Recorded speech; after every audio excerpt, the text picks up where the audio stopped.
Fix my car and I'll marry you, laughed an arrogant actress. And the humble fan did it. Leo Valerius believed in soul. Not the spiritual kind, but the mechanical kind. The kind that lived in the hum of a perfectly tuned carburetor, in the satisfying clunk of a well-seated gear, in the faint smell of oil and aged leather that told a story 60 years long. His own life, however, felt distinctly soulless. His garage was less a temple of automotive passion and more a purgatory of practicality. It was a cramped, two-bay workshop attached to his rented bungalow, perpetually smelling of rubber and desperation. By day, he fixed dented fenders on minivans and replaced brake pads on commuter sedans. The work paid the bills. Mostly. His true work began after he tucked his 10-year-old daughter, Maya, into bed. Under the lonely glow of a single fluorescent bulb, he would pull the tarp off his own project, a rusted 1969 Ford Mustang. It was a wreck he traded for a timing belt job. To everyone else, it was junk.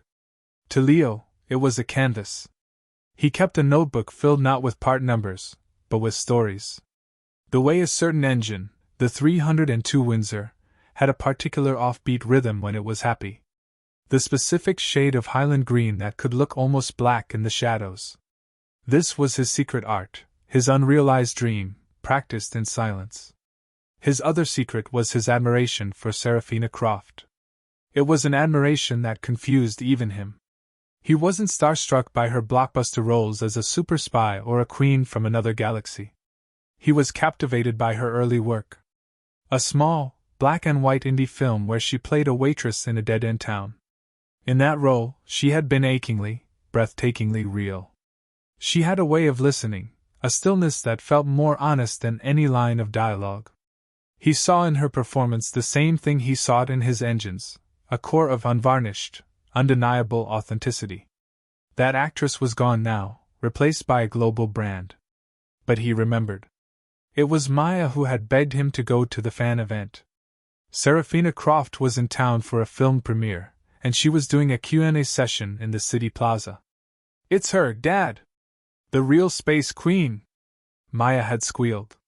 Leo had looked at his daughter's shining eyes and then at his grease-stained hands, and felt the familiar chasm between their worlds. But he said yes. For Maya. So there he stood, at the back of a swarming crowd, feeling like a ghost. He wore his cleanest jeans and a collared shirt that smelled faintly of motor oil, a scent no laundry detergent could ever fully conquer. Maya sat on his shoulders, a tiny queen on her rumbling throne, waving a homemade sign. Seraphina was on a temporary stage, a vision in a sharp, silver dress that caught the afternoon light. She looked radiant, powerful, and profoundly tired. Leo could see it in the slight tension around her eyes, the practiced curve of her smile. She was performing now, just as she did on screen. She answered pre-approved questions with pre-approved charm, a perfect product in perfect packaging. The event ended with a roar of applause.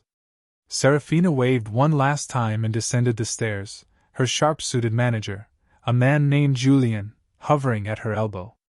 A path was cleared through the crowd to a waiting car. It wasn't a car, really. It was a statement. A brand new, all-electric super sedan, the kind of vehicle Leo thought of as an appliance. A sterile, silent pod with no soul at all.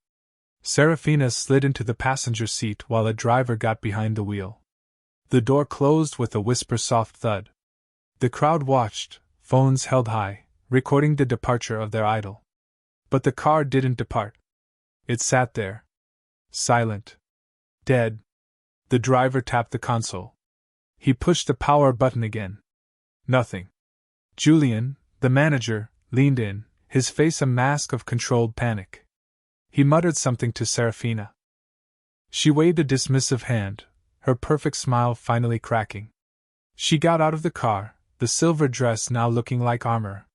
She faced the lingering crowd, the frustration boiling over into performance. "Well, it seems my $10 million spaceship has decided to take a nap," she announced, her voice dripping with theatrical sarcasm. She threw her hands in the air, a gesture of grand, cinematic exasperation. "Can you believe this? If anyone here can fix this thing." She laughed, a brittle, humorless sound. "I'll marry you!" A ripple of laughter went through the crowd. It was a joke. A line. A dismissal of the problem. But Leo wasn't laughing. From his position at the edge of the chaos, he saw what the driver, the manager, and the security team had missed. Through the tinted driver's side window, he saw a tiny, secondary display screen below the main console. It was meant for deep diagnostics, a screen most owners never even knew existed. On it, a single error code was blinking. A code he recognized. It wasn't the main battery. It was the low-voltage network controller. A rare, complex sensor fault that created a digital handshake failure. The car thought it was being stolen, so it had bricked itself. A simple fix, if you knew what you were looking for. A nightmare if you did not. "Dad," Maya whispered from his shoulders. "You know what's wrong, don't you?" Leo's heart hammered against his ribs. This was Serafina Croft's world. A world of security guards and managers and multi-million-dollar non-cars. A world he had no business entering. "Dad, do it," Maya urged, giving his head a little squeeze. His fear warred with his instinct. The instinct of a man who couldn't stand to see a machine misunderstood. Before his brain could stop him, he lowered Maya to the ground, took her hand, and began to push his way through the crowd. "Excuse me," he mumbled, his voice barely a whisper. "Pardon me." He emerged into the cleared space, blinking in the sudden emptiness.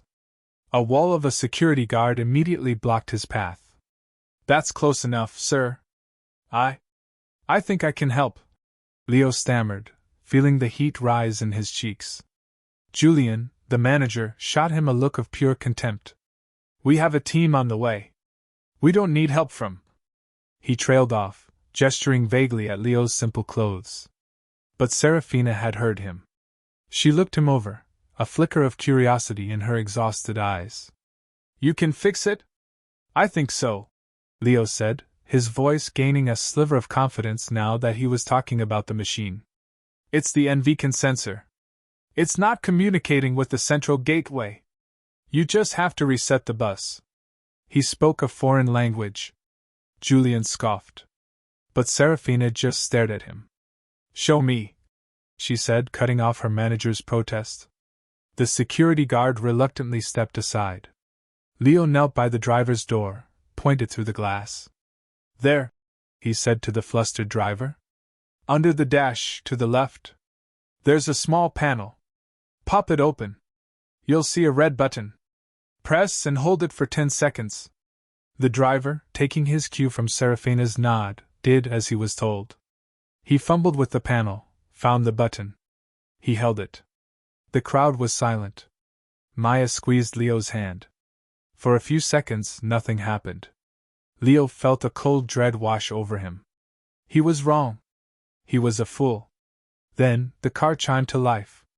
The dashboard lit up like a Christmas tree, and the headlights glowed. A collective gasp went through the crowd, followed by a smattering of applause. Leo just let out a breath he didn't realize he'd been holding. He stood up, wiping his suddenly sweaty palms on his jeans. He had done it. He had fixed it.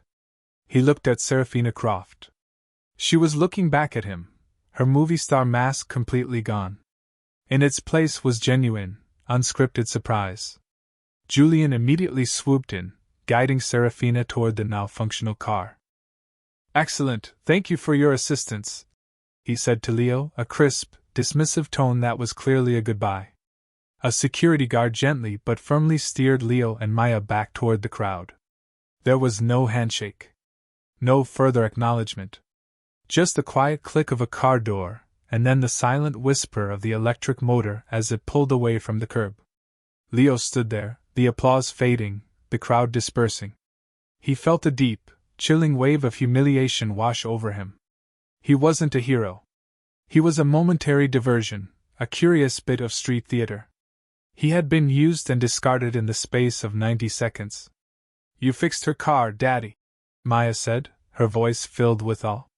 "Yeah, kiddo," he said, forcing a smile. "I did." He went home and put the tool of the day away. He replayed the condescending glance from the manager, the way he'd been shuffled off like a piece of trash. He'd made a complete fool of himself. He checked his bank account online. The rent check he'd written was about to bounce.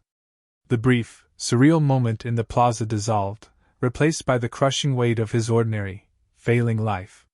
Miles away, in a mansion that felt more like a pristine museum than a home, Serafina Croft sat in a leather chair, staring out at the city lights. The drive home had been silent. Julian had chattered on about the unfortunate incident, and the good press they might spin from the helpful fan. Serafina hadn't listened. She was thinking about the man. Not his nervous stutter or his worn shirt.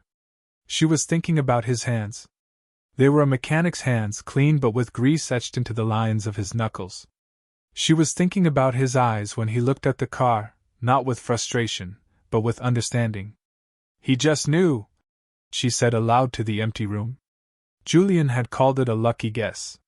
But Serafina had spent her life surrounded by people who faked their way through everything. She knew the difference between a guess and expertise. What she had seen in the plaza was quiet, unshakable confidence. It was real. It was authentic. And in her world of manufactured emotions and scripted realities, it was as rare and startling as a supernova. The next morning, she walked into her office. Julian was on the phone, already spinning the narrative for a tabloid. "Find him," Serafina said, cutting him off mid-sentence. Julian lowered the phone. "Find who?" "The mechanic. From yesterday." "Find him." "Serafina, why?" "It was a fluke. We sent him a gift basket." "I don't care." "Find him," she repeated, her voice leaving no room for argument. "Use the event security footage. Cross-reference it with ticket sales. I want to talk to him." 2 days later, a sleek black car with tinted windows pulled up in front of Leo's garage. It moved with a silent authority that made the neighborhood dogs stop barking. Leo was underneath his Mustang, covered in grease, wrestling with a stubborn bolt on the transmission casing. He heard the car door open and close. He figured it was just another minivan with a squeaky axle. "Mr. Valerius?" The voice was unmistakable. Rich, calm, and utterly out of place. Leo slid out from under the car on his creeper and sat up. His heart stopped. Standing there, framed by a stack of old tires and the peeling paint of his garage door, was Serafina Croft. She was wearing simple jeans, a gray t-shirt, and sunglasses. She looked smaller in person, less like a brand and more like a person. Leo scrambled to his feet, wiping his hands furiously on a rag, only succeeding in smearing the grease. You. Me, she said with a small, wry smile. "I hope I'm not interrupting." "No, I mean yes, but no," he stammered, his brain short-circuiting. She walked past him, her eyes not on him, but on the Mustang. She ran a hand lightly over the dusty fender. "A '69 Fastback?" "Yeah," he said, his voice hoarse. "Project." "She has good bones," Serafina noted. She turned to face him, her expression serious. "The other day. That wasn't a lucky guess." Leo swallowed. "No. It wasn't. I have a collection," she said, getting straight to the point. "Classic cars. A Shelby GT350. A Jaguar E-Type. An old Gullwing Mercedes. They have soul." She used his word. "But the people who work for me, they see them as assets. Line items on an insurance policy. They don't understand them. I think you would." She looked him directly in the eye. "I want to hire you. To be their caretaker. To restore them, maintain them, and keep their souls alive. I'll pay you whatever you need." Leo stared at her, his mind reeling. This wasn't happening. It was a dream brought on by gasoline fumes. But then he looked at his own Mustang, his canvas of rust and dreams. And he looked at this woman, whose early work had spoken to him of truth and authenticity. And he knew this was real. "Okay," he said, the single word feeling impossibly heavy. "Yes. Okay." The garage Serafina led him to a week later was another world. It was a climate-controlled, white-walled sanctuary. Under soft spotlights sat automotive legends. A blood-red Jaguar, a silver Mercedes with its iconic doors, and in the center, a 1965 Shelby GT350 in Wimbledon white with guardsman blue stripes. It was perfect. A deity. Leo felt like a fraud. A back-alley mechanic in the temple of the gods. But as he began his work, the feeling faded, replaced by focus. He started with the Shelby, the jewel of the collection. He didn't just check the fluids, he listened to it, felt it. And he found something wrong. It was subtle. A tiny, almost imperceptible fray on the steel-braided brake line, hidden near a mounting bracket. A slight scoring on a fuel injector nozzle that would cause an intermittent misfire under load. These weren't signs of age. They were too clean, too deliberate. This was sabotage. Careful, insidious sabotage, designed not to cause a crash, but to make the car seem unreliable, a beautiful but temperamental beast. A cold knot formed in Leo's stomach. He went straight to Julian, the manager, who oversaw the estate. He laid out his findings on a clean rag on Julian's glass desk. Julian didn't even look closely. He waved a dismissive hand. These cars are old, Mr. Valerius. Things break. It's why we have you. Fix it. Don't create drama where there is none. His eyes were cold, his tone condescending. Serafina is far too sentimental about these toys. They're impractical assets. Frankly, she should sell them. And in that moment, Leo knew. Julian wasn't just dismissive, he was the source. He wanted the cars gone. The moment of truth arrived 2 nights later. Serafina was scheduled to attend the annual Starlight Foundation Gala, the biggest charity event of the year. The press would be everywhere. Julian had been insisting for weeks that she make a grand entrance by driving the Shelby. It's iconic, Serafina. It shows you value history, craft, he'd argued. Leo now understood the real reason. Julian was planning for the car to fail, to stall or sputter in front of 100 cameras, humiliating Serafina and giving him the final leverage he needed to convince her to liquidate the entire unreliable collection. Leo knew he couldn't let her drive that car. He tried Julian's office again. The secretary said he was already at the main house, preparing for the event. Leo called his cell. It went straight to voicemail. He was being stonewalled. He had no proof, only his mechanic's intuition and a few small, damaged parts that Julian would easily explain away as routine wear and tear. He had a choice. Stay in his lane and let disaster happen, or break every rule he'd been given. He ran. Out of the garage, across the manicured lawn, toward the main house. He burst through a service entrance, earning a shout from a chef. He navigated the labyrinthine hallways, his work boots echoing on the marble floors. He found her in the grand foyer, about to leave. She was a vision in emerald green, radiant and ready for the cameras. Julian was there, holding the door open, a smug, triumphant look on his face. A valet was waiting outside with the Shelby, its engine rumbling. "Serafina, wait!" Leo gasped, skidding to a halt. Julian turned, his face contorting in fury. "What is the meaning of this? Security! Get this man out of here! The car isn't safe," Leo said, ignoring him, his eyes locked on Serafina. He held up the small, scored fuel injector nozzle he'd replaced. "This is sabotage. I can't prove it yet, but I know it. He wants it to fail tonight. This is absurd," Julian snapped. "He's clearly unstable. Serafina, we're going to be late." Serafina stood perfectly still. She looked from Julian's panicked, reddening face to Leo's desperate, earnest one. She looked at the tiny, greasy piece of metal in his hand. It was a piece of truth in a room full of lies. She had built a career on spotting authenticity, and she saw it pouring from him. "Get the sedan," she said quietly to her head of security. Julian froze. "Serafina, the press is expecting." "I said get the sedan," she repeated, her voice like ice. She never took her eyes off Julian. "And after you've taken me to the gala," she said to her security chief. I want you and 2 of your best men to come back here. You will take the Shelby apart piece by piece. And you, she said, finally looking at Julian, will wait for me in the study. We have a great deal to talk about. The sabotage was confirmed before the night was over. An investigation revealed Julian had been siphoning funds from the estate for years, planning to cover his tracks by forcing a massive liquidation of her physical assets. He was fired, and a quiet, brutally effective legal battle began. A week later, Serafina found Leo back in his sanctuary, carefully polishing the Shelby's chrome. She offered him a new contract. Head of Automotive Curation for Croft Estates.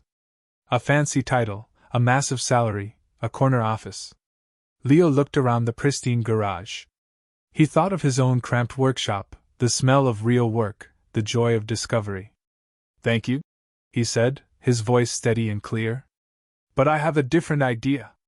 He explained his own dream. Not just to maintain priceless cars, but to build something. A restoration shop that also served as an apprenticeship program for kids from backgrounds like his, kids who had talent but no opportunity. A place that valued craft over assets, authenticity over polish. Serafina listened, a slow, genuine smile spreading across her face. A partnership then, she said. 6 months later, the doors to Valerius and Croft Restorations opened. It wasn't sterile or white. It was a working shop, clean but alive with the clang of tools and the smell of wax. Leo, his hands happily greasy, was patiently showing a teenage apprentice how to listen for the specific rhythm of a healthy engine. His daughter, Maya, sat at a clean workbench nearby, doing her homework, completely at home. Serafina leaned against the doorframe, wearing old jeans and a faded t-shirt, watching the scene. She wasn't a superstar here. She was a partner, a founder. Leo caught her eye and walked over, wiping his hands on a rag. What are you thinking about? He asked. She looked from him to the bustling shop, a place of purpose and soul. I was just remembering something I said a while back, she said, her voice soft. Something about fixing a car and a marriage proposal. I meant the car part, obviously. She paused, and for the first time, he saw the unguarded, authentic twinkle in her eye that he had only ever seen in that old black and white film. But who knows? She added. Leo didn't answer. He just smiled, a real, peaceful smile, and turned back to the beautiful, humming engine. He was home. Not in a place he had been given, but in a world he had built.